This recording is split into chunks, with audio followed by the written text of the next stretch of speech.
How does one drunk joke about monogamy being impossible with a man like my husband turn into a public serving of papers in my own office lobby? Why did I think cheating with his best friend proved I was powerful, when all it really proved was that he could walk away calmly and lawfully? What do you do when the man you mocked decides he will handle it properly, and you finally see what that word means? My name is Isolde Verian, and people always say I am honest to a fault, but what they really mean is that I say the quiet part out loud and then pretend it was just a joke. Gavin used to smile at that, at me, at the way I could turn any heavy thing into a light little line. Lately, his smile feels like something he used to own and return to the store. That night started in our kitchen, with me in front of the mirror on the fridge, trying on earrings and asking him which ones made me look less like a tired mother and more like someone who still gets checked out at bars. He said I looked fine in all of them and asked if I could help him tie his tie because his fingers felt clumsy. I told him he was being dramatic and that women at the rooftop bar would rip the tie off anyway if they had the chance, because monogamy with a man like him was impossible.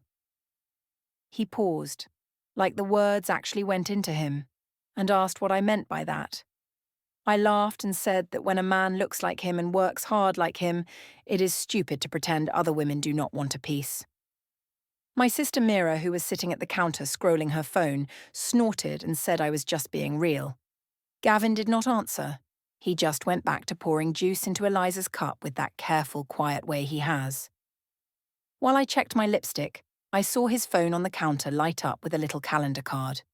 It said meeting, personal, and underneath it said Downtown Cafe, 8:10 a.m., and he tapped it away so fast it almost looked like an accident. I asked if he had early work again, and he said it was nothing important, just some personal thing he needed to sort out. I rolled my eyes and said he made everything sound heavier than it was, and that some of us were out here holding together a marriage, a child, and a social life. He gave this small nod, like he was agreeing with something, but his eyes were somewhere else. By the time we got to the rooftop bar, I felt ready to perform. The elevator opened straight into the noise and light, and the music hit my chest like a second heartbeat. We met our friends near the long, high table by the glass wall, and there he was, Marco, leaning on the railing with a drink in his hand, wearing that easy grin he saves for women and cameras. Gavin clapped him on the shoulder, and I went in for a hug that was a little too long, just enough for people to notice and laugh. Mira said I should stop teasing or Gavin would get jealous, and I said Gavin loved it, that a man like him needed proof his wife still had options. Marco laughed in that awkward way, the one that is half real and half sorry. I like when people look at us and think we are that shiny couple. I like when they see Gavin in his shirt and tie and think I did well for myself, and then I lean into a joke and remind them I could still trade up if I wanted. It sounds cruel when I put it like that, but at the time it felt like balance. He had the stable job, the calm voice, the steady father image, and I had my mouth and my body and the way people watched me when I walked across a room. If I did not keep the attention, I did not know what was left of me. As the night went on, I slid myself between Gavin and Marco, leaning on Marco to tell a story, resting my hand on Gavin's shoulder for support. When someone asked how long we had been married, I did the math in my head and said long enough to know monogamy with a man like Gavin is almost impossible. A few people laughed loud and high, happy for anything messy. Someone at the other end of the table raised their phone to film a little clip of the party, and I saw the small red light blink. Gavin asked, very softly, if I could stop saying things like that in front of everyone. I said he should be flattered I was even talking about him and that other women wished they had my problems. Mira said I was only saying what everyone thinks but is too scared to say. Drinks make me feel sharp and soft at the same time. I remember standing at the rail with Marco, the city lights running below us like a river of gold. I told him that if Gavin ever cheated, no one would blame him because monogamy with a man like him does not make sense in real life. Marco said Gavin would never do that, and that I should not joke like that. I said I was not joking, not fully, and that maybe the real problem was that I was the one who had to carry all the desire for both of us. I said I needed proof that someone would actually take the risk, not just stare from far away. He looked guilty and flattered at the same time, which is a stupid but powerful mix. Later, at the after-party in a friend's high-rise apartment, the rooms blurred into one another and the music was just a low beat through the walls. People drifted in and out, some smoking on the balcony, others passed out on the couch with half-finished drinks beside them. Gavin had gone to pick up a very sleepy Eliza from my parents and take her home, because I said I wanted to stay a little longer to talk ideas with Marco about a possible shoot for my agency. He looked at me like he wanted to say no, then said he trusted me and that he would see me at home. I smiled and told him that trust was sexy and that I wished more men were like him. He kissed the top of my head and left without one more question, which somehow annoyed me more than if he had argued. The guest room door was a little open, and somehow Marco and I ended up there. I told him this was just about proving something, that grown people know monogamy is a story we tell to feel safe. He said he did not want to hurt Gavin, and I said Gavin would be fine, that men like him always land on their feet, and that maybe this was what he needed to take me seriously when I said I was not satisfied. The details do not matter here. What matters is that there was a line, and we both saw it, and we stepped over it together. I remember the sound of my own laugh echoing strangely in the small room afterwards, and how his face looked pale and young in the dim light. When I finally got home, the apartment was quiet. The lights in the hall were off, just the nightlight in Eliza's room glowing under the door. I slipped into our bedroom and saw Gavin lying on his side, phone in hand, the screen lighting his face. He asked if I had a good time and if Marco got home safe. I said the night was fine and that we were just talking about work and that he should be happy I was building contacts. He looked at me for a long moment, like he was trying to decide if it was worth asking more, then simply turned his eyes back to the phone. As I changed into my sleep shirt, I saw his phone light up on the nightstand, bright in the dark room. On the screen was a little calendar card again, and I read it clearly this time before he turned it face down. It said, "Meeting, personal, downtown cafe, 8:10 a.m., with a tiny alert icon at the corner. He tapped the side button and set the phone down, face pressed to the wood, then said he had an early start and would talk later. I told him he was being cold and that he always made everything feel heavier than it was. He did not answer, and soon his breathing evened out while my mind ran in circles about how unfair he was being when I was the one trying to keep things exciting. The next morning I woke up alone in the bed, and for a second I thought Gavin had slept on the couch, but then I smelled coffee and heard quiet movement in the kitchen. When I went out, he was already dressed, hair still damp, shirt tucked in, Eliza's lunchbox open on the counter. He said he had gone out early for a personal meeting at the cafe and that he did not want to wake me. I told him he could have at least asked if I wanted to come because wives usually get invited when there is anything personal. He only said it was something he needed to handle by himself and asked if I could please pass the apple slices for Eliza. There was a strange calm around him, like a soft wall. Normally if I snapped, he would try to explain himself or ask what was wrong. Now he simply listened, nodded once, and moved on to the next task. When I teased him about being moody about last night, he just said he did not feel like arguing before work. I said he was doing silent treatment like a teenager, and he answered that he was just tired and wanted things to be clear in his head. It annoyed me that his voice stayed so level because it left nothing to push against. While he zipped Eliza's backpack, I glanced at the wall planner by the fridge.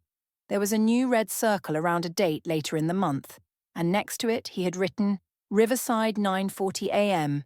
in tidy letters. I asked if we were going on a family walk, and he said it was just a reminder for something he had to do. I laughed and said he was acting like some secret agent with all these little notes and meetings. He only smiled in a tired way and kissed Eliza on the head before they left. At the office, my head still felt heavy, and I needed the usual buzz. When I opened my laptop, my team chat already had messages, little lines and emojis reacting to a video.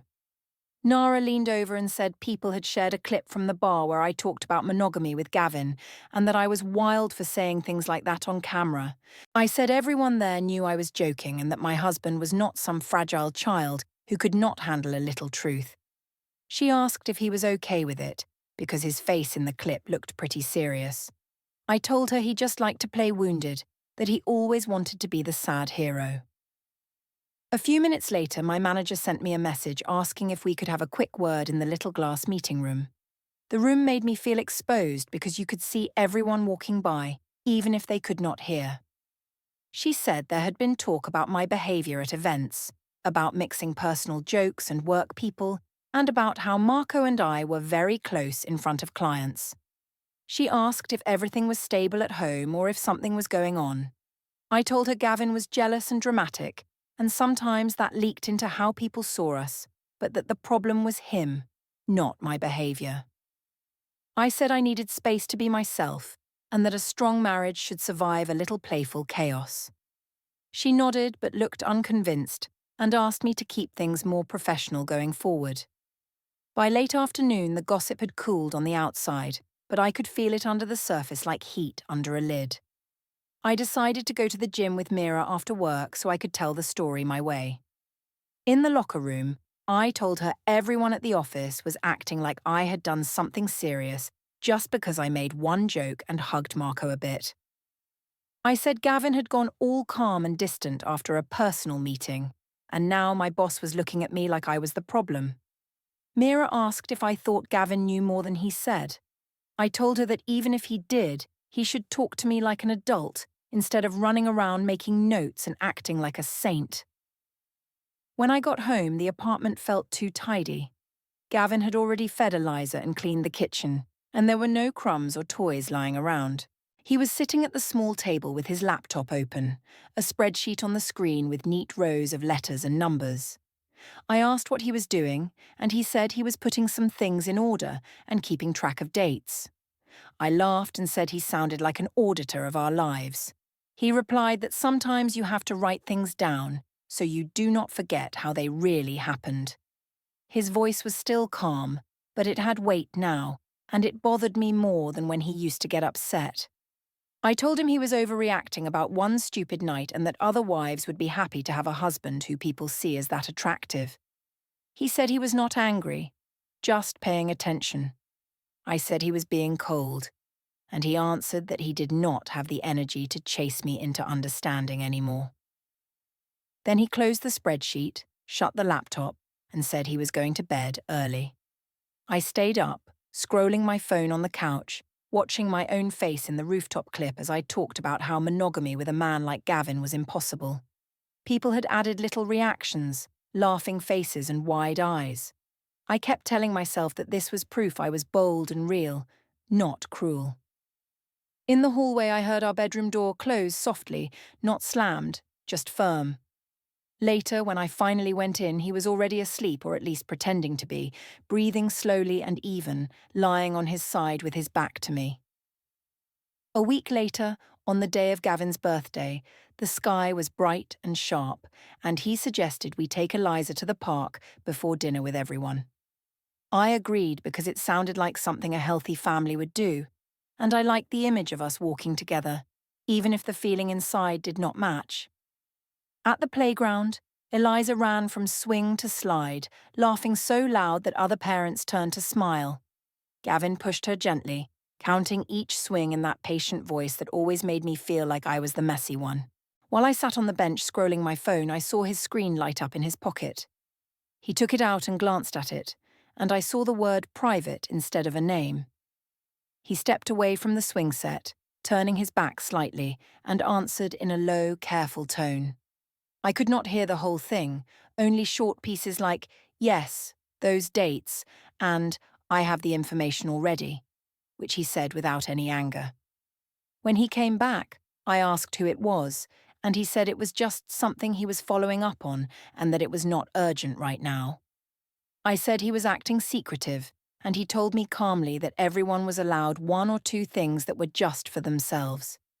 He pushed Eliza again, and she squealed. and I sat there feeling like I had missed the moment when I stopped being the one holding all the cards. On the drive to the family restaurant, he kept his eyes on the road and his hands steady on the wheel. I tried to tease him about acting older now that he had another birthday, and I added that women would probably flirt with him even more because he looked like a man who could handle things. He only smiled a little and said, "Age did not make people cheat, choices did." I said that was a cute slogan and that he should print it on a mug. He did not rise to it, which somehow felt worse than if he had snapped. When we got to the restaurant, his family was already gathered around a long table near the back, with bright balloons tied to the chairs and a cake box on a side cart. Ruth hugged him first, then gave me a polite small smile that felt thinner than usual. Lena squeezed his shoulder and said she was glad he came out to celebrate. My sister Mira slid into the seat beside me, whispering that she hoped I was going to behave and not roast him too hard this time. I told her people loved my honesty and that Gavin could handle a few jokes. The first part of dinner was fine. We ordered drinks and food, and I told little stories about Eliza and my work, leaving out anything to do with Marco because I knew how to edit. Gavin talked to Lena about her shifts at the hospital and asked Ruth how her garden was going. He paid attention to everyone but did not hover around me the way he used to. When the food arrived, he leaned back and watched the table with that quiet gaze, like he was recording everything. After the plates were half empty and people were relaxed, someone at the far end of the table called out for a toast.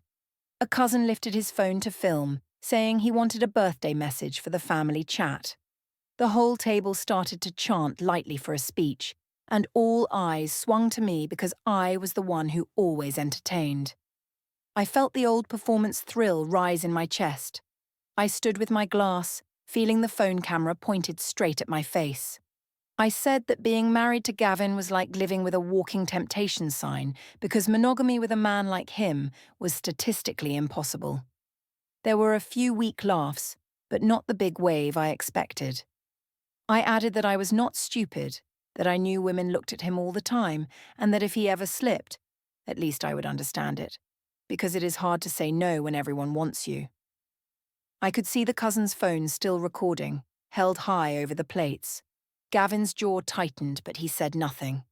To push the room back onto my side, I joked that maybe the real miracle was that I had stayed loyal this long with a husband who was so busy and admired.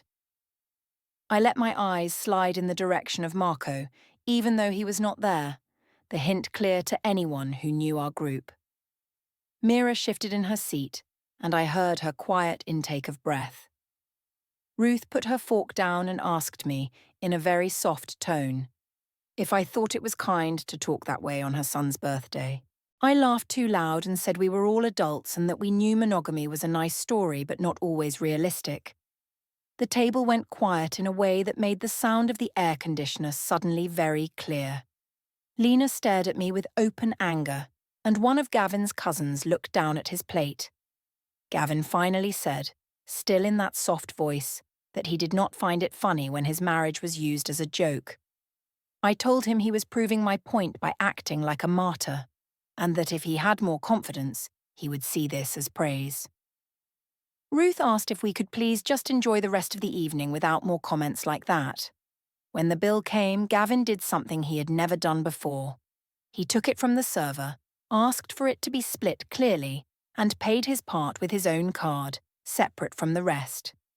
He folded his receipt with care and slipped it into his wallet, which I noticed was now in its own little case, not tossed loose in his pocket. I felt a sting in my chest at the sight of that tidy motion. He was not shouting or making a scene, he was just drawing invisible lines with small, firm moves. Outside in the parking lot, as we walked to the car, I tried to pick a fight, so that at least I would feel something real. I asked if he liked making me look crazy in front of his family by acting so cold. He answered that he did not enjoy any of it, and that he was tired of being laughed at for caring about his own marriage. I said he was being dramatic over words, when no one had proof of any real cheating. He looked at me in that same steady way and said that words in public still count as choices. On the drive home, he turned the radio on low and did not speak unless Eliza asked something from the back seat. When we reached our building and carried her upstairs, I saw him take his wallet and keys and set them in a separate bowl by the door that had not been there before. Later, when I walked past the guest room, I noticed a few of his shirts hanging there and his watchbox on the dresser. He was rearranging his life in small, neat steps, and I told myself it was just a phase. Gavin's mother invited us over for tea a few days after the birthday dinner, and I told myself it was just to see Eliza, not to talk about me. Still, the way Ruth's voice sounded on the phone made my stomach feel tight, too polite and careful. I dressed a little nicer than usual and put a bow in Eliza's hair, because I wanted us to look like a normal, sweet family walking up their front steps. Gavin carried a tin of biscuits Ruth liked, and I carried nothing, because I decided my presence was enough. In the living room, the air smelled like old books and lemon polish, the same as always, but the mood felt different. Ruth poured tea and asked Eliza about school, smiling in that warm way she saves for her granddaughter. Lena sat in the armchair by the window, arms folded loosely, eyes on me more than the cup in her hand. Gavin sat on the edge of the sofa, one arm along the back, close enough to me to look proper but not actually touching. After a few minutes of small talk, Ruth asked, very gently, if everything was all right between us. I said we were fine, just stressed from work and parenting, and that people had made too big a deal over one silly toast. She said she had seen my face at the restaurant and heard every word clearly, and that it did not sound silly. It sounded cruel. I told her she did not understand our humour, that Gavin and I joked like that all the time. Gavin did not rush in to support me. He just sipped his tea and watched the pattern on the rug. Lena asked if there was something going on with Marco, her tone light but her eyes sharp. I felt heat climb up my neck and said that Marco had always had a little crush on me and that maybe he had pushed boundaries, but that I had done nothing serious. I said the real problem was that Gavin got jealous and turned small things into a big story. Ruth sighed and said humiliating your husband in public was not the same as being honest, and that calling it humour did not change what people heard. I wanted to snap back, but I forced a smile and said everyone was acting like I had committed a crime. When I went down the hallway toward the bathroom, I heard Gavin's voice around the corner near the back door. He was speaking low into his phone, the way people do when they do not want others to hear. I caught fragments like, second time in public, and I wrote down the dates you asked for. There was no anger in his tone, only a calm, steady rhythm. When he saw me, he ended the call and slipped the phone into his pocket.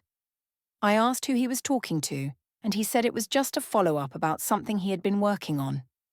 I told him he was making me nervous with all these secret calls and personal meetings. He said I did not have to be nervous if I were being honest about everything. I felt that as a slap, even though his voice stayed soft, and I told him he was playing mind games by acting so calm. That evening, Eliza had a small performance at the community centre hall with her class, and we went straight there after Ruth's house. The hall was full of parents, children running between chairs, and the smell of cheap coffee from a table at the back. We took seats in the middle row, but Gavin chose the end seat nearest the aisle, leaving a small gap between us. Eliza sat between us at first, swinging her legs, humming the song they would sing. When it was time for the children to go on stage, she ran up happily, waving down at us. I pulled out my phone to take a video, trying to push away the feeling of cold distance. Gavin clapped and smiled at her, but he did not lean toward me or share little comments like before. He just watched, hands folded in his lap between bursts of applause. After the show, in the noisy hallway, parents stopped to chat and say how cute the children were. I tried to get Gavin to pose for a family photo, asking another mother to take it with all three of us. He said he would rather focus on Eliza and that I could have one with her if I wanted. I laughed and told the other mother that he hated cameras, trying to make it sound harmless. The woman smiled politely, but her eyes flicked between us, noticing the space that words could not hide. On the way out, Eliza slipped her hand into mine and looked up with a serious face. She asked why Daddy sometimes slept in her room now with his phone that beeped at night. For a second, I could not answer. Then I told her Daddy had a lot on his mind and sometimes needed a quiet place to think, and that her room felt safe to him. She nodded slowly, but I could feel her confusion like a stone in my shoe. A few days later, at the supermarket, the changes became even clearer. We pushed the cart together at first, but when we reached the checkout, Gavin began to separate the items into two groups on the belt. He put things for himself and Eliza in one stack and the rest in another. I asked what he was doing, and he said he wanted to keep expenses clear so there would be no confusion later. I said couples did not live like roommates, and he answered that sometimes couples did not stay couples. He paid for his half with his own card and waited while I paid for mine. Then he took his receipt, folded it neatly, and placed it in his wallet before putting the wallet back in its own little case. In the parking garage, as we walked to the car, I told him he was overreacting and trying to scare me into confessing things that he imagined. He replied that he was not trying to scare me. He was just done pretending we were on the same page. At home, I noticed a new thin binder on his desk labelled Utilities, thicker than it should have been for simple bills. When I reached for it, he walked in and closed the drawer with a soft click. No raised voice, just a clear boundary. He said he was organising his side of things and that I did not need to worry about it. That night, as I brushed my teeth, I saw his phone on the counter flash with an alarm called Paper Drop 10:05 a.m. before he turned the screen off. The week after the school event felt strangely quiet, like the air had gone flat in our apartment. Gavin and I still moved around each other, still made breakfast, still took turns with Eliza, but his energy had changed again. He no longer tried to fix anything. He just kept everything very tidy and very separate. I told myself he was being dramatic, but there was a steady purpose under everything he did that made my chest feel tight. One night, I walked into the kitchen and saw 3 binders lined up beside his mug. They were labelled Home, Auto and Bank in his neat handwriting, and each had sticky tabs along the edges. He was sorting papers into stacks, checking dates, clipping receipts, and placing them into the right binder. I joked that he was turning our marriage into a filing cabinet, and that normal people did not plan for the end like this. He said he was not planning for the end, he was planning for clarity. I said clarity sounded like a polite word for leaving, and he did not argue. Later, when he went to read to Eliza, I slipped into the small room he had started using as a guest room. On the desk, there was a laptop open to a clean desktop with 2 folders named Archive Alder and Archive Birch. Inside one, I saw icons lined up in rows, but no names long enough to read before he came back. Next to the laptop lay a USB stick labelled only with a recent date in marker. I reached for it, but as my fingers touched the plastic, I heard his footsteps in the hallway. He came in, saw where my hand was, and asked if I needed something from his desk. I laughed and said I was just curious about his new projects. He replied that some projects were just for him now and that I should respect that. On the balcony that night, the city noise rose up in soft waves while I smoked, and he drank tea. I told him he was punishing me by acting like a cold stranger, and that if he had a problem he should say it instead of building secret little archives. He said he was not punishing me, he was accepting the truth I had shown him. I said he was just trying to play the victim for our families and make me look like the only bad one. He answered that he did not need to make me look like anything. My own choices spoke loudly enough. As I raised my voice, his phone on the table made a faint beep, the small sound of some app starting. I glanced at the screen and saw a tiny recording bar before he tapped it off. I accused him of recording me, and he said sometimes people forgot what they had said, and that he wanted to remember clearly. I told him that was creepy and controlling, and that if anyone was abusive here, it was him. He did not defend himself. He just looked out over the streetlights. The next day, while Eliza was at a friend's house, I walked past the dining table and saw a cloud sync message pop up on his laptop. It said file uploaded successfully and then faded away. When he noticed me in the doorway, he closed the lid and asked if I had eaten yet. like nothing was strange. I told him I hated this new version of him, this calm, precise man who cared more about files than feelings. He said feelings were not enough on their own, not after certain lines had been crossed. That evening, we argued again in the hallway outside Eliza's room, trying to keep our voices low.